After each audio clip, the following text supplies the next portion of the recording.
And according to one study, if you bought a gift for every party in 1 year, you'd spend nearly $700. So the question is, are you spending too much?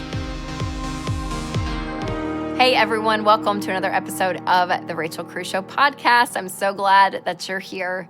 Well, in this episode, we're going to talk about how to stay on track both financially and spiritually. So you're going to hear a conversation I had with author and speaker and all-around amazing human being, Christine Caine.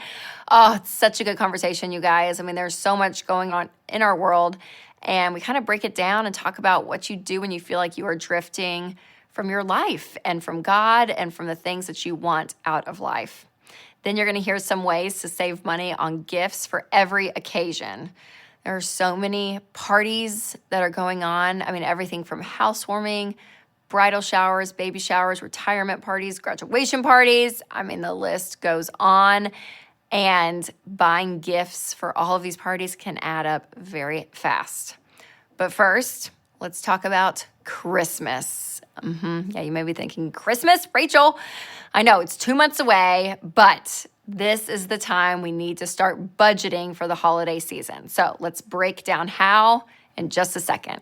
Take a listen.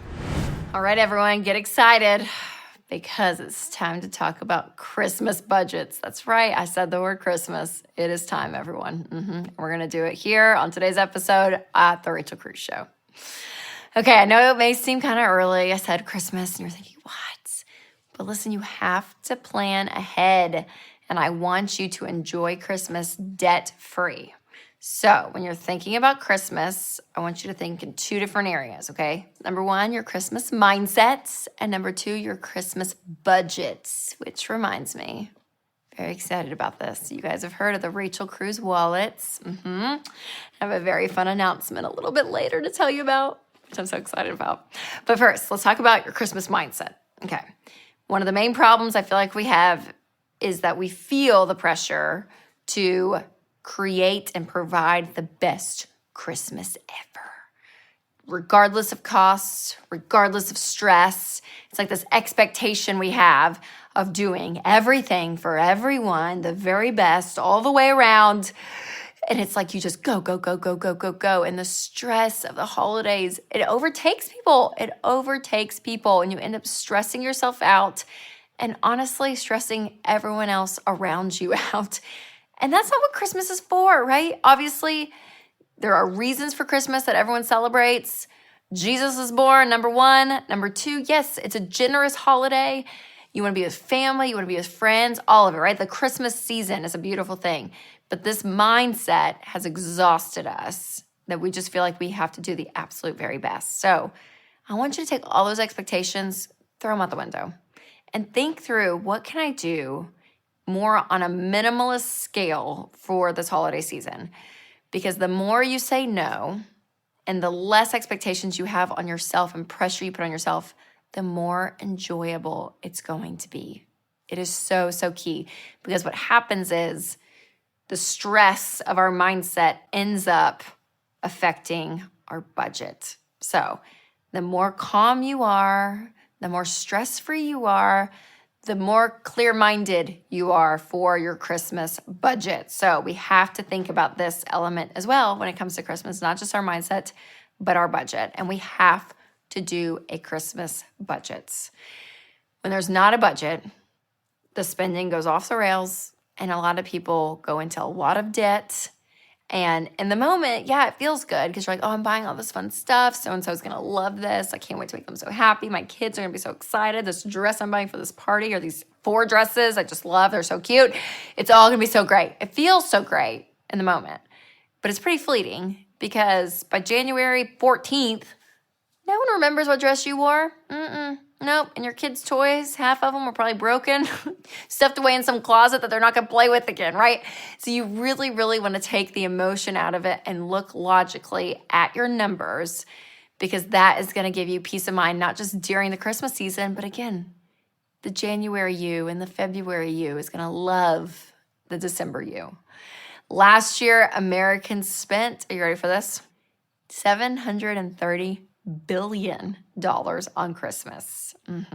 But again, you can enjoy Christmas without spending a ton. You just want to stick to your budget. And it's really, really simple. It's hard for people to do, but it is very, very simple. So let's just make it easy. First, I want you to be confident that what you are budgeting for is correct and how you're budgeting. So a zero-based budget is true on your monthly expenses, and it's also true around Christmas. So I want you to think through, okay, how much do I want to spend on Christmas? You have this total. And then I want you to list out everything and everyone you're going to spend money on during the Christmas season. And then the goal is that amount you want to spend minus it already planned out in the categories equals 0. So every dollar in your Christmas budget is assigned to a category. You're going to make this list. Make the list of everything you're going to spend money on and think through all your Christmas gifts. So it's not just for your kids and family. Things come up. So these things we're going to list out. You don't have to spend money on these categories, but I want you to be thinking through everything. So think about teachers' gifts. Think about, is there parties you're going to go to and you're going to give hostess gifts? Are there secret Santa parties you're going to go to? Are there work Christmas parties you're going to go to? You have to bring gifts. Think about your holiday decorations, lights, home decor, party decor. Again, party costumes. If you're going to be getting, an ugly Christmas sweater, or maybe you're going to a nice party, you're going to want to buy a new dress. Think through that. Think through the food. Are you making dinner for people? Are you having parties? Are you going to be making candy? Whatever you're going to be making, think about the food. Think about all your photography and mailings. This can get expensive. So your Santa pictures, Santa's everywhere. Santa's at the neighborhood. Santa's at the mall. Santa's at work. Santa is everywhere. I feel like we have so many pictures of Santa. So just think through all the times you're going to buy packages with kids and Santa, because it adds up. Christmas cards. Yes, this is a tradition. If you love this tradition, you're not going to break this tradition. And I don't want you to break it, but I want you to think through, how can I do this more inexpensively, right? Like, are there places, because there are, online, Costco, that you do not have to break the bank on Christmas cards, okay? I make ours every year, and I literally find the cheapest one, because let's be honest, it's going to end up in a pile of a bunch of Christmas cards. They're going to look at it and be like, oh, it's so pretty. That's the exact picture I saw on Instagram 2 days ago. But I just spent $120 for everyone to see myself on this card. I can't help it. It's the 80s kid in me. I'm always going to do a Christmas card. But I can do it so inexpensively. But if you put the dang gold foil on, it costs like an extra 75 cents a card. And I'm like, this is insane. So go cheap, you guys. Just go cheap. Family photos. We always take family photos for the Christmas card. It costs money too. So find an inexpensive way to do that. Generosity, budget this in. Okay, I talk about being a spontaneous giver and a planned giver. Listen, things come up. You're going to see amazing things going on, and you're probably going to want to give to it. So plan for the idea that you're going to be giving money away. But also plan that you can give other things away, like your time. You can go and serve places. There's so many opportunities in this time of year to do that kind of thing. So don't feel like it always has to just be money. Think outside the box. If you're going to be traveling, think about that. Are you driving? Gas money. Are you flying? You got to buy plane tickets. You got to get a rental car. Think through all of that, okay? So this is your Christmas budget. I know it's a lot, but think through everything. It's not just gifts. It's everything around Christmas, and have that dollar amount. And then you're going to be able to work a Christmas budget way more realistically. And I want you to really think, okay, if I have to cut areas, that's going to be okay. Let's go back to what we talked about earlier, our mindset. The expectation, lower them. It's fine. Every kid doesn't need a new iPad, right? They're going to be okay. So it's amazing that we just put this pressure on ourselves. So I just want to relieve that for you. I want to relieve that for you. And I want you to spend cash, have this budget, don't go into debt, all of it for your Christmas budget.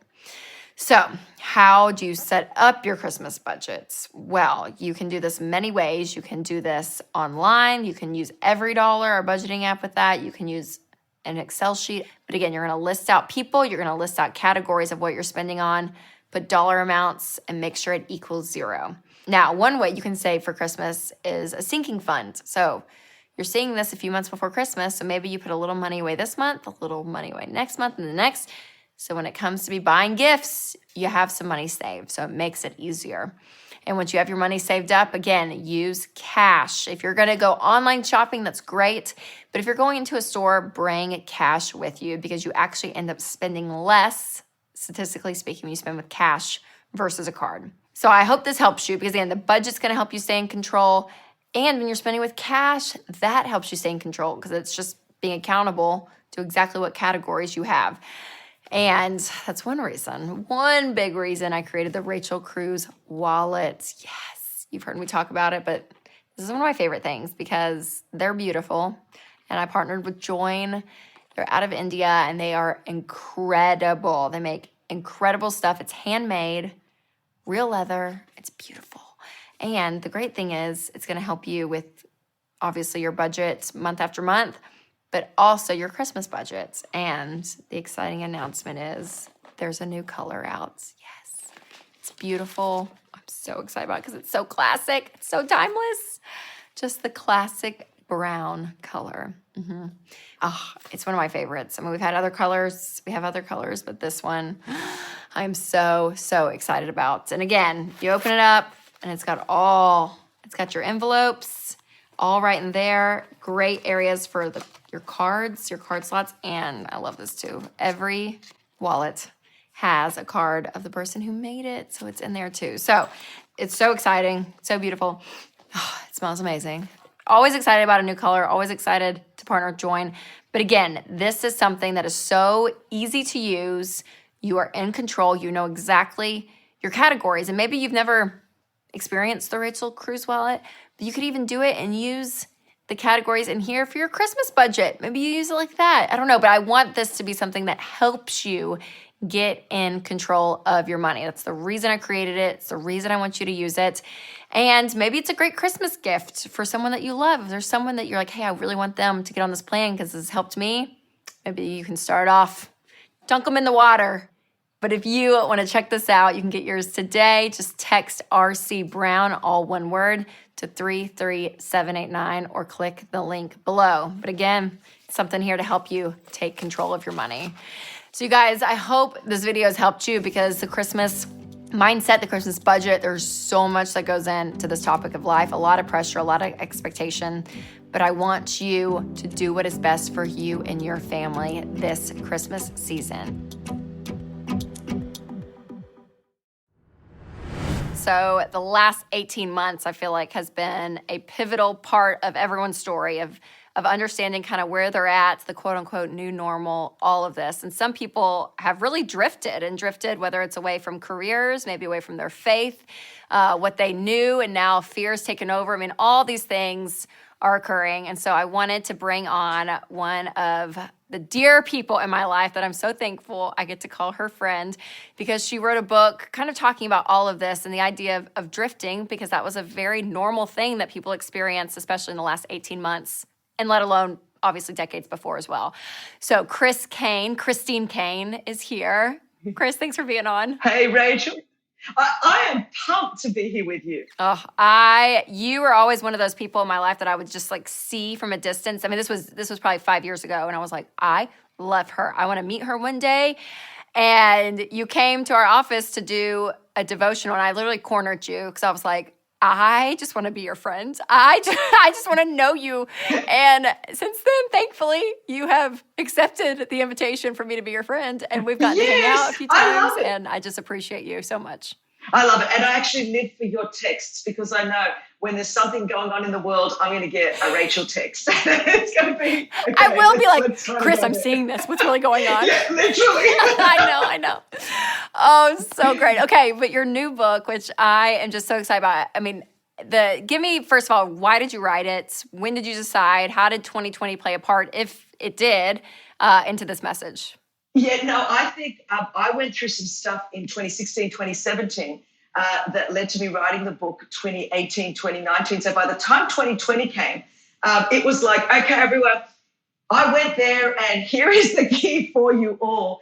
And so a lot of people said to me, wow, you seem to navigate 2020, 2021 really well. I went, yes, because I had my crisis in 2016, 17 to prepare me for that. Now, there was a lot of stuff, and Rachel, I'll tie it in, and I hope we land back around at the end of this time together to show the importance of everything you're teaching in your life, because anybody can drift. All you have to do to drift, literally in life, is nothing. My dad used to take us swimming at the beach. And there was this particular beach in Australia that had a huge undertow, this major current.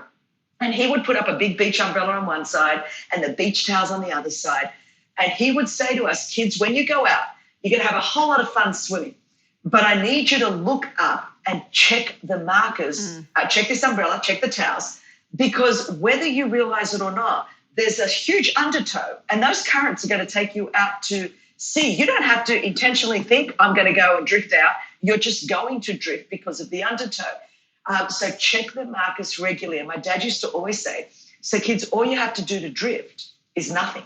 That's all you have to do to drift. And so a lot of us, we think, you know, let's just say our marriages, our relationships, I have to go do something really bad. No, just don't pay attention to your marriage. It'll drift. You know, an area that you help people in life so much as finances, have zero intentionality for your money and your spending patterns are going to drift.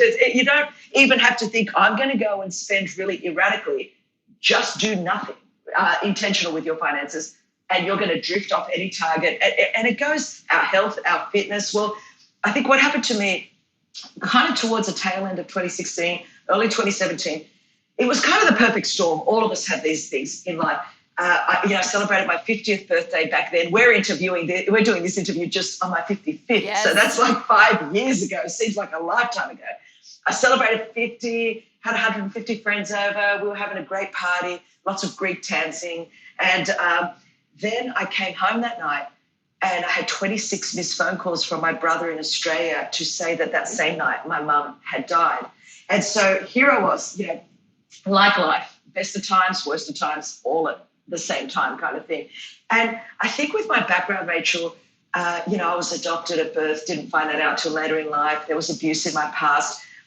I think it triggered some of that kind of the mother wounding, just some of the things, you know, losing my adopted mum, not knowing who my biological mum was. I think some of that on the inside started to really unsettle me. At the same time, about a couple of months later, my sister-in-law, my age, my brother's sister in Australia, my brother's wife, in Australia, she passed away. One of Nick's sisters passed away. One of Nick's brother-in-laws passed away. There was this back-to-back and back and forth, LA to Australia, funerals, all the things that, you know, there's a lot of loss, a lot of grief happening. And then I experienced a betrayal from a really dear friend. All this is like in a 6-month, period. David wrote in the Psalms, it would have been easy if my enemy came against me. I could have handled that. But when it was my friend that I used to go to the house of God with, it just like, it really ripped me apart. And I think also during just such a season in my life of so much loss and grief. And I came home one day and Nick was watching this Netflix series on the Navy SEALs, and it was Hell Week. I didn't know there was such a thing called Hell Week in the Navy SEALs, but then I found out all about this. This is like a whole week where the elite people that are in the military, that they come in. You have to be the best of the best to even get into Hell Week. And then the whole purpose of Hell Week is to break you down mentally, physically. I mean, people don't sleep. They have to do all these assignments, 24 hours a day. They're carrying things. They're doing everything. And this guy is yelling at you the whole time to break you down. And the whole goal was that you would go to the middle of the quadrangle. You'd ring the bell, tap out, say, I'm done. And basically what they want you to do is if they can break you there, it's preferable to you breaking when you have to do it out on the field. So there's this one scene. They're dropping these guys out of the helicopter into the Pacific Ocean. They haven't slept all week. They've got to swim 5 miles to shore. Then, they've got to do this whole exercise. And as they're dropping them out of the helicopter into the Pacific Ocean, I start crying. And my husband, who's like been married to me for 25 years, is like looking at me. I've never cried when men have been dropped out of a helicopter into the Pacific Ocean. He's like, and I said, I think this is a picture of how I feel. And it's like I got dropped out of the helicopter and I'm like, I know I could do this. I know that I've got the muscle memory, I've got the capacity, I've got the strength. And I was crying as I'm saying to Nick, I said, I know I can. But for the first time in 35 years of doing this, I don't know if I want to. And I have never said those words. I've often said, I don't know if I can do this. This is like, but I've never said, I know what this is going to cost. And I think I might prefer to tap out than keep going. And it was never like I'm going to go do something bad or backslide or anything like you're that. exhausted. It was just like, I'm just going to take my foot off the gas. And this is what I said to him. I go, I'm going to take my foot off the gas and no one's going to know. If I don't do anything really stupid, and, back then I'm 50 years old, I could ride the wave of this thing for the next 10 years as long as I don't do anything stupid and just, and I could pretty much metaphorically tap out and go buy a taverna in Santorini in the Greek islands and run everything remotely from my computer as I watch the sunset, and nobody would even know. And then as I'm crying, Rachel, I said, but God would know. Jesus would know that I took my foot off the gas. And that matters to me. It really matters to me that I would have got to the end and thought I left some stuff out on the table. I didn't run my race. I didn't finish my course. It doesn't matter how many accolades I get from people or the applause and people go, God and I would know that I took my foot off the gas. And I turned around. That's really where the book title comes from. I looked in bed. I turned around to Nick and I went, how did I get here? It was just like, how did I get to a place where I had, in my mind, drifted enough to think, it could be preferable to take my foot off the gas. At the same time, very publicly all around, different aspects of social media, you would see Christian people that had been in places of influence that were walking away from their faith and very publicly posting, I'm leaving my faith, and people drifting out of their marriages and leaving marriages, people, sort of leaving their responsibility to their children or to their households. And I was just watching this simultaneous drift. Now, although mine didn't look like that, I think we can all, if we're not checking our markers regularly, you can drift in your heart and you can drift in your body. There are many, we see lots of public drifting. And by the time we see it, like, man, they've walked out on their marriage or they've walked out of their faith or they have just, whatever, gambled away the children's inheritance, whatever it might be. By the time you've gotten to that level of drifting, you've already drifted. You forgot to check your markers a long time before that. And so that really caused some self-reflection on the inside of me going, okay, what is some realignment I need to do internally to be able to go, I could put my foot on the gas and keep going to run my race, which is different to someone else's race. But how do I stop my own heart in my 50s and in the second half of my life?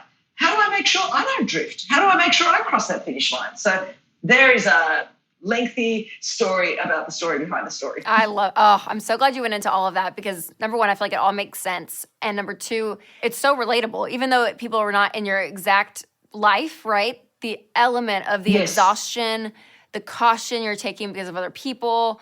I mean, all of it. I think everyone has experienced that in their life. And the idea that is what could just kind of fan out that flame. And like you said, it's not like it has to be this big blow up, but it's almost that slow thing that I think the enemy takes a hold up and slowly just starts it going down like, oh, it's okay. Your marriage isn't that big of a deal. Raising your kids isn't, it's just money. Who really cares? This is your job. It's just a job. Right. I mean, any of those messages can seep in and take heart. So someone that's listening and watching, what would you say, what are some like signposts that they're thinking, okay, I feel like I might be drifting, but I don't know. What are a couple of things that you would say, yes, here are some signs just to be aware of? Yeah, and I think, there could be 100. In the book, I go through 9 of the big ones, and I think certainly from a faith perspective, what might be some signs. And, I wrote in one of them, it's when you start controlling and you stop trusting. And I think that's a sign, and especially right now, we're at varying degrees in this global pandemic. I mean, my own nation, Australia, there are places that are still totally locked down with curfews. Everyone's in a different place in this right now. And when you get into this place where you go, my gosh, everything is out of control, you start then thinking, I am going to start to try to control this. And you stop trusting God. You stop trusting the goodness of God. You stop trusting the faithfulness of God. Faith is predicated on trust, not understanding. So if the enemy can make us not trust God, and I think a lot of people are going through this right now, it's like because their life has unraveled and there is so much fear in the air, we start trying to jump in and control and understand rather than step back and go, God, I'm going to trust you. I'm going to trust that you are good. I'm going to trust that you do good. I'm going to trust that you work all things together for good. I think another sign that maybe you've drifted is when you stop wanting to pursue healing and you just start seeping out of your woundedness. And I think we see a lot of this on social media, Rachel. It's like healing is a private thing that we do with God. I come from a background of extreme brokenness and trauma. And my deepest healing has come, of course, getting everything that I need, physically, medical doctors, psychological help, all of those things are so important. But from a spiritual perspective, there's a lot of work that Jesus and I have done in my prayer closet and allowing the Holy Spirit to do a deep work in me. And I find that when you prefer to go and post your woundedness all over social media rather than go into a prayer closet and have Jesus begin to do a healing work on the inside of you, it just might be a sign that you're drifting away from the healer and you're looking to get something from people that you can only get from God. At the end of the day, if both of us have got a lot of followers and both of us have got, we've got a public platform, but my value, my significance, my security, my healing does not come from there. It comes from the Lord. And I think some of what we're seeing out there is just like people venting. And when you're venting rather than praying, I think that's a sign of drifting. It's just like small things. When you stop gathering with a community of believers and you just start isolating yourself and coming out of this pandemic season, I think we're starting to see, some people are like, well, I just kind of like me and Jesus at home and I'll log on when I'm on the treadmill and I'll watch church. And I'm like, if you have a chance to gather at this point, 18 months later, and we're still not, start asking yourself, am I drifting? Like, am I coming up with excuses? I mean, there was the right reason, especially at the start, we're all being cautious. But why am I isolating myself? Why am I not pulling back? Maybe am I drifting? When you stop pressing, it's when you stop really caring about more than yourself. Like when you just go, okay, well, I've got enough just for me and I'm really happy and, I like my church life and I like my God life and I'm happy, I'm earning enough and everything's just enough for me. Then you've lost sight of the bigger reason we're on the earth, which is actually for a reason bigger than us. So if I keep pressing in, it's not just so I can become better or so more people know me, but it's so that I can help more people because the greater resources that I have, the greater capacity I have to do more to help the world.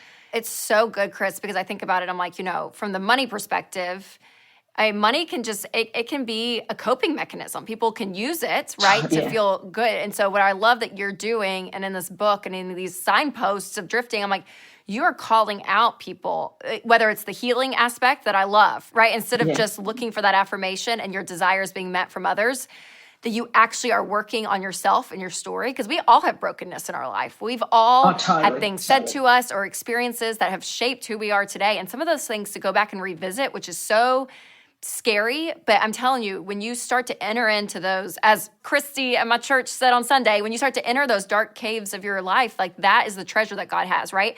And doing that work through Him heals a part of you that where money could be a coping mechanism that you're using, there's a healing there that you're like, yeah, it comes out in all different ways in our lives, including our money. But that, I think the isolation piece is spot on, because I think that fear and control, when we live in that, it just drives us to pride. It drives us to isolation, all of these things that we can just do on our own. And it's like, there's a level of humility to have to say, right? Like, I'm going to lay this down and I'm going to allow other people in my life and into those dark parts of my story too, right? That, like, I mean, it's all of it. There's a community aspect that is so important, I think, for us. And again, we talk about that when, you're on the process of getting out of debt, you're doing that, like finding people that can cheer you on in life, whatever it is.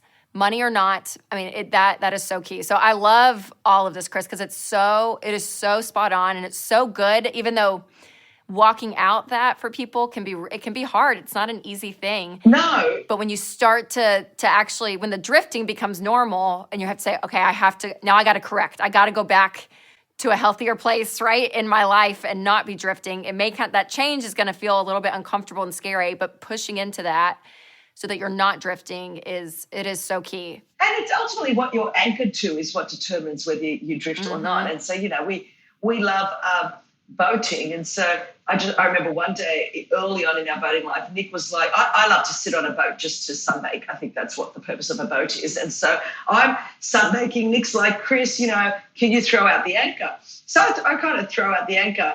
I'll go back to sunbaking. And about 30 minutes later, we bump into another boat in the anchorage. And Nick's like, Chris, I told you to throw out the anchor. I said, I did. He said, well, did you check that we were anchored? Like, did the anchor actually connect to the seabed? And I went, oh, you forgot to tell me that detail. I just threw it over. And it was like awesome. But the thing is that the Bible says that Jesus is this hope we have as an anchor for our soul, both firm and secure. And I think what we're seeing in our world today, everything is being shaken. And the Bible says only those things that can be shaken will be shaken, so that those things that cannot be shaken will remain. So the one good thing that's happened out of these last 18 months is that we're going, what really matters in life? And where have I drifted from the things that have really mattered in my life? Maybe I need to get reconnected to my anchor that is going to hold me stable, because I think what we've seen is a lot of instability, depending on who's reading what on social media or in the news, man. We're just like, whoo, it's just so volatile. And so you go, hang on, I need to be deeply anchored in Christ, rooted in the word, rooted in community. And then from that place, when everything else is shaking my life, I'm not going to drift off course, because although there's winds, we are never going to get away from the storms, the winds, the waves of life. They're there for all of us. But if we're anchored, then we're not going to drift off course. We're going to stay on course. I love it. It is so powerful. These are things that you can do to plug in that are going to sustain you. Totally. Through times of instability. So, Chris, so good. I really appreciate you and your new book. I'm so excited. How Did I Get Here? It is phenomenal. So everyone out there, they can find it anywhere books are sold, correct? Anywhere, yeah. That's everywhere. So great. And where can everyone find you?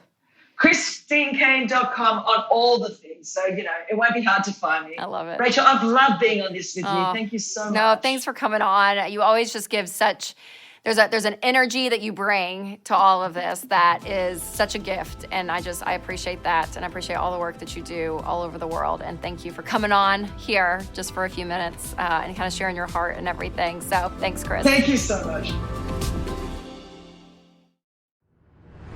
So there's a lot of special occasions that we celebrate. Birthdays, graduation parties, engagement parties, housewarming parties, bridal showers, bachelorette parties, weddings, baby showers, anniversaries, retirement parties.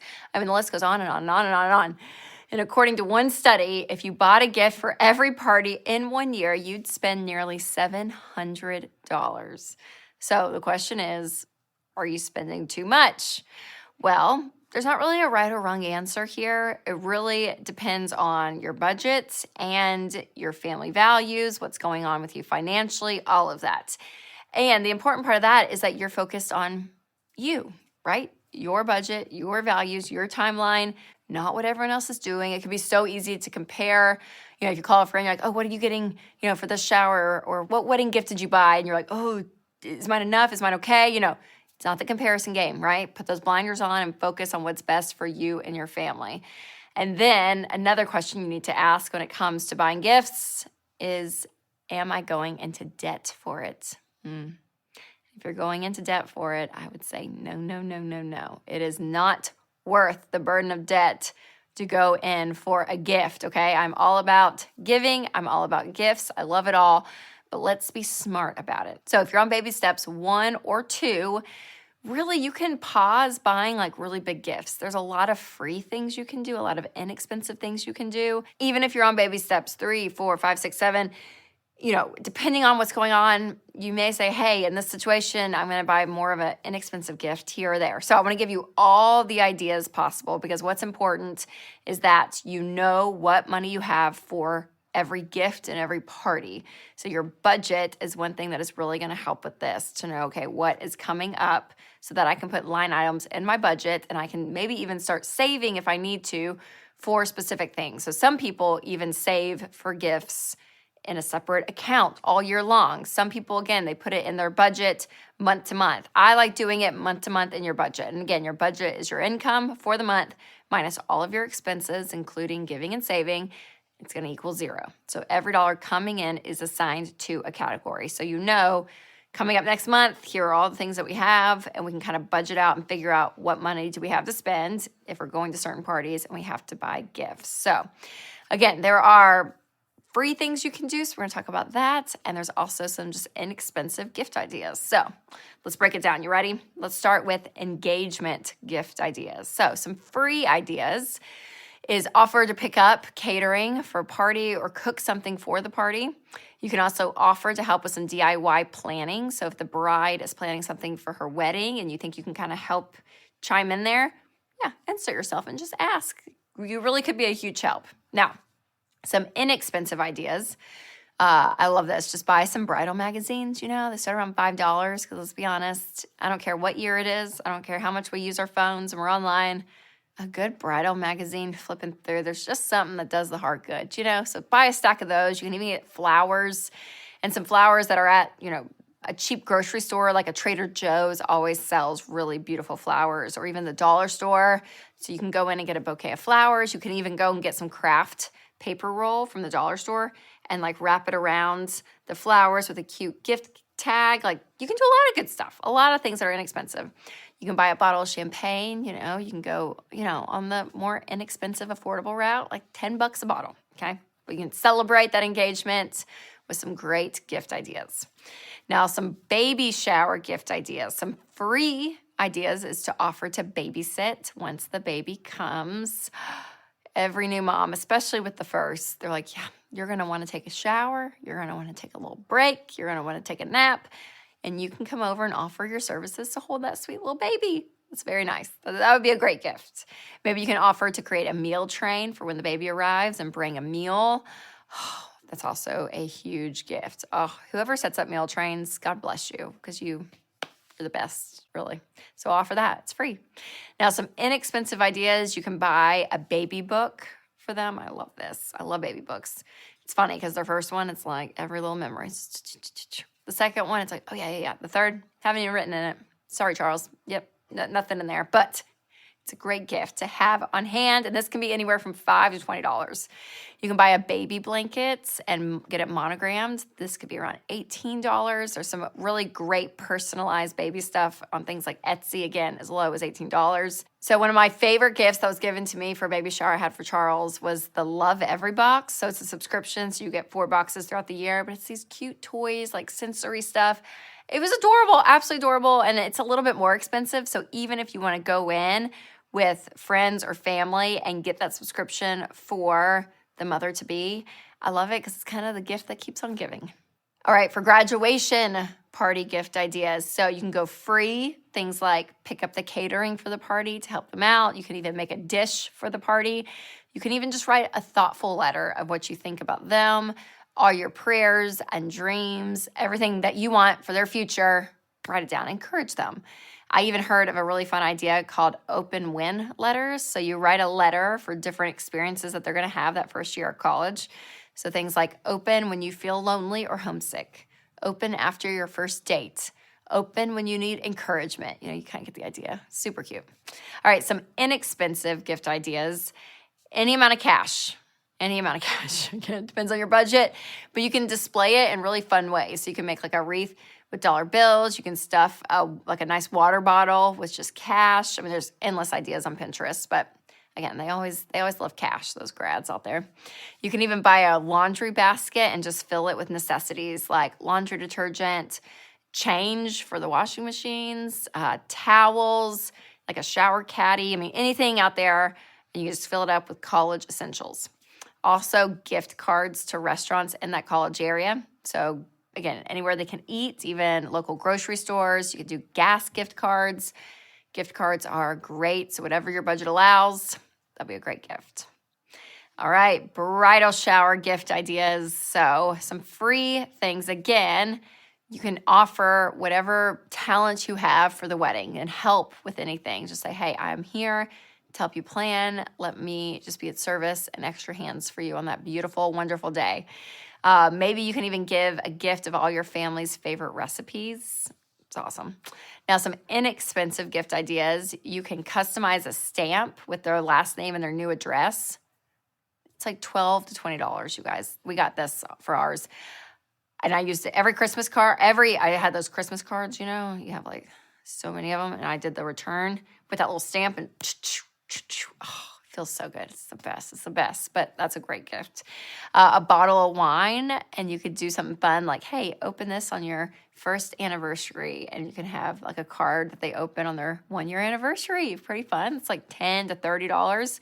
You can even get a gift card to a photo printing company like Shutterfly or Mixbook, and your friend's family member can make an album of the occasion. And it's so fun. It's like $16 or less. So that's a great gift. All right, hostess gifts or housewarming gift ideas. So some free things is you can ask them if you can help prep for the party. So if you need to bring something, maybe pick up ice on the way in, anything just to help them out with that party. You can even send a card in the mail with a special congratulations on their new home. Now, some inexpensive ideas are things like a candle. It's like $8, fresh flowers, $5, bottle of wine. You can go as inexpensive as $7. I mean, you can find some really great wines within your budget. Trust me. One of my favorites is a soap and lotion duo, like for the guest bathroom or even for their room. And you can find these at like TJ Maxx, Marshall's, Home Goods, and they're like $10 or less. But that's a great, great housewarming gift idea. All right, last but not least, retirement party gift ideas. So some free things you can do. You can just write a heartfelt letter of the impact that this person has had on you over the years. And if you had time, you could even collect letters from other people. Such a nice gift. You can even give the gift of time. You can. I mean, if they're going into retirement, maybe they just have more time on their hands. And you can be like, hey, let's do a consistent lunch every month or dinner or something, because they probably want to see you more and more. Okay, some inexpensive gift ideas. You can frame a photo of the person during their work years. It's like $10. You can get a gift card to their favorite coffee shop or restaurant for $10. You can buy a travel journal. I love this idea. So if they're off, traveling around, they get to write all their little memories and remember it. So fun. And you can even have a gift card to a new experience for them to try. So whether it's a new restaurant or something fun going on in your city, buy a gift card and say, hey, here's some things you can do. So fun. But remember, if you are receiving a gift, so we're going to flip the table, okay? If you receive the gift, a really inexpensive thing you can do that is just etiquette is send a thank you note, expressing your gratitude. Send a thank you note. And it is amazing how far thank you notes go these days. It really is. And then a fun way you can send a thank you note is there's an app called Ink, I-N-K. And they do really fun templates that you can choose from where you can like add a photo from the party you were at with a quick note or just something great. It's like $2 or $3, but it gives that thank you note just a little twist, a little fun. And so remember, again, your gift giving needs to be in line with your values, your goals, your budget, all of it. And if you're not using every dollar, make sure to use every dollar. You can text Rachel Plus to 33789. And in your budget, just put in party and then the dollar amount. Just budget for what is going on. And if you are in baby steps 1 or 2 and your budget's really tight, then hey, do some free stuff. It's okay. People aren't freaked out by that. But creating that budget and sticking to it, you guys, is so, so key. Now, I would love to hear your inexpensive gift ideas. So comment on Instagram or Facebook. I love hearing from you and getting more tips from you guys. Again, so many parties, so many gifts, but hopefully those ideas of everything from free to inexpensive is going to help you in your budgets. I want to thank Christine Caine for being a guest on this episode. She's amazing, so great. And if you have not hit the subscribe button, make sure to do that to this podcast. And if the Spirit leads, you can leave a review. And as always, make sure to take control of your money and create a life you love.